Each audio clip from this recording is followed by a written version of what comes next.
ሰላም ሰላም እንደምን ሰነበታችሁ ለምለም ነኝ ዛሬም እንደተለመደው በአዲስ ቀለል ያለ ስራ ተመልሻለሁ ያው ከምስሉ ላይ እንዳያችሁት ቆንጆ ለጾም አማራጭ የሚሆን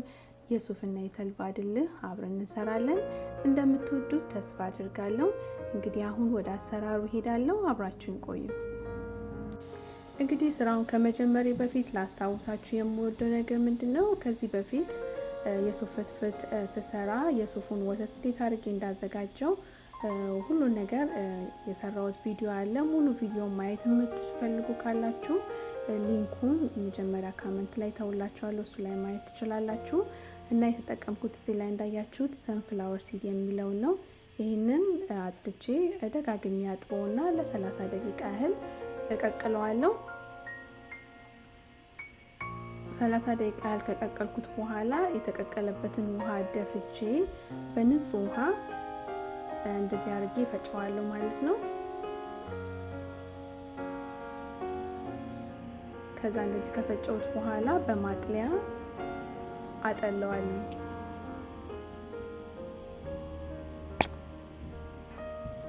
እና ካጠለልኩት በኋላ ያው እንደምትፈልጉ ለፍትፍት መጠቀም የምትፈልጉ ከሆነ መጠቀም ትችላላችሁ መጠጣትም ትችላላችሁ እና አሁን እኔ የዛን እንደዛ ያዘጋጀሁት የሱፍ ወተት ማለት ነው ለድልህ ነው የምጠቀመው ያው እንግዲህ እንዳያችሁት ወፈር ያለ ቆንጆ የሱፍ ወተት ነው እዚህ ጋር ደግሞ የበሱ ብላ ፍሬ ያለኝ ኮረሪማ ግማሽ ማንኪያ ኮረሪማ በርበሬ ተልባ ያዘጋጀሁት ምንድነው በደንብ አርጌ ቆላሁትና በደንብ መንጣጣት ሲጀምር ከዛ ፈጨሁት ከፈጨሁት በኋላ ደግሞ ይሄንን ይመስላል በዋነኛነት እንግዲህ የተልባውን ነው የምጠቀመው ማለት ነው እንግዲህ ተልባ ሁላችሁም እንደምታውቁት በጣም ብዙ ጠቃሚ ነገሮች በውስጡ አሉት እና ብዙ ጊዜ ብናዘወትረው ጥሩ ነው እዚህ ጋር ደግሞ ነጭ ሽንኩርትና ዝንጅብል አንድ ማንኪያ እንግዲህ አሁን ይሄንን እንዴት አድርጌ እንደማዘጋጀው አብረን እናያለን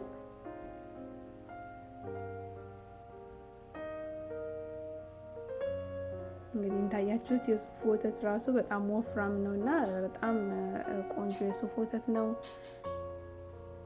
የበሶ ብላውን ፍሬ ኮረሪማውን ጨምሬያለሁ የበሶ ብላውን ፍሬ ማታገኙ ካላችሁ እርጥቡንም ቤዝል የሚለው መጠቀም ትችላላችሁ በርበሬ ደግሞ እንግዲህ እንደ ምርጫችሁ ነው ቃጠል ያለ ኮስተር ያለ ፈልጋለሁ ካላችሁ ያው በርከት እንደኔ አድርጋችሁ መጨመር ትችላላችሁ ካሊያም ደግሞ ቀለል አድርጋችሁ መጨመር ትችላላችሁ ነጭ ሽንኩርትና ዝንጅብሉን ጨመርኩ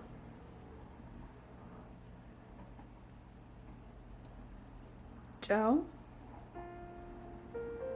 እኔ ኦሊቭ ኦይል ነው መጠቀም ያለሁት የፈለጋችሁትን አይነት ኦይል መጠቀም ትችላላችሁ ካልሆነም ደግሞ አለ መጠቀም ይቻላል ለምን ያው ተልባው ቅባትነት ስላለው እንደ ምርጫችሁ ማለት ነውና በዘይት ከወደዳችሁት እኔ በኦሊቭ ኦይል ተስማምቶኝ ነው እንደዛ አድርጌ ሰራሁት እና ስትበጠብጡ ተልባውን ያያችሁ ልክ እንደኔ ሁሉንም አንዴ ከምትጨምሩ ያያችሁ መጨመር ትችላላችሁ ሲቀጥን ተልባውን መጨመር ይሻላል ኮፈረ ለማቅጠን ከመሮጥ ምክንያቱም ተልባ እንዴት ነው በመጥበጥበት ጊዜ እየቆየ ይወፍራልና የሱፍ ውሃችሁን እንግዲህ መጠኑ በርከት ያለ ካላችሁ ምንም ችግር የለም እንደኔ ደግሞ አነስ ያለ ከሆነ እያያችሁ ሲቀጥን ትንሽ ተልባ እየጨመራችሁ በጥብጡ ጥሩ ነው ምክንያቱም ተልባ በጣም ነው የሚወፍረው በሚገርማችሁ አይነት ከዛ እንግዲህ ያው እዚህ ጋር እንዳያችሁት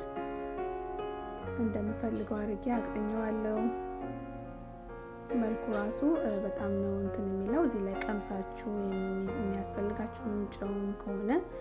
የሚያስፈልጋችሁን ነገር ሞር መጨመር ትችላላችሁ ማለት ነው አሁን እንዳያችሁት ወፍራምም አይደለም ቀጭንም አይደለም ልክ እንደ ሽሮ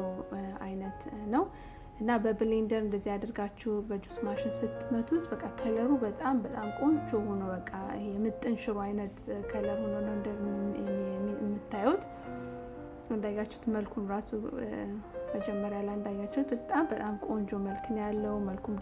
ምግቡ ሲበላ ደግሞ በጣም ነው የሚጣፍጠው እንደዚህ በቀላሉ አድርጋችሁ ለጾም አማራጭ መጠቀም ትችላላችሁ እንደውም ጓደኛዬን አቅምሻት ሁለተኛ የተልባ ወጥ አልሰራም እንደዚህ ተሰርቶ የሚጣፍጥማ ከሆነ ምን አሰራኝ ተልባ ወጥ ነው ያለችውና ይኸውላችሁ ይሄንን እንትን አስቀምጫለሁኝ።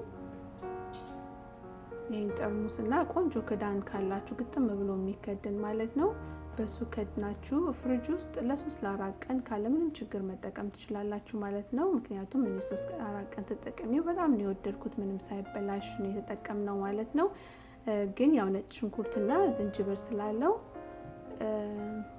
መጠንቀቅ ይኖርብናል። ምክንያቱም ያው ንጹህ ስፑን ማንኪያ እና በእጃችን ውስጡን አለመነካካትና ግጥም አድርጎ ፍሪጅ ውስጥ ማስቀመጥ ስንፈልግ በንጹህ ማንኪያ መጠቀም ነው። እንግዲህ እንዳያችሁት መልኩ ራሱ ያማረ ነው። እንግዲህ ያው በአማረ እንጀራ እንደዚህ አድርገን መመገብ እንችላለን። ከወደዳችሁት ላይክ ማድረጋችሁን አትርሱ። በጣም ይኸውላችሁ እዚህ ጋር እንዳያችሁት ቆንጆ ነው። በጣም ነው የሚጣፍጡት። በልታችሁ ራሱ በቃ አይጠቅማችሁም። በጣም ከምነግራችሁ በላይ የሚጣፍጠው። ለዛሬ ያሰብኩት ስራ ይሄንን ይመስላል። አብራችሁኝ ስለቆያችሁ በጣም ነው ከልቤ የማመሰግነው። በሚቀጥለው ስራ እስከምንገናኝ ሰላም ቆዩልኝ።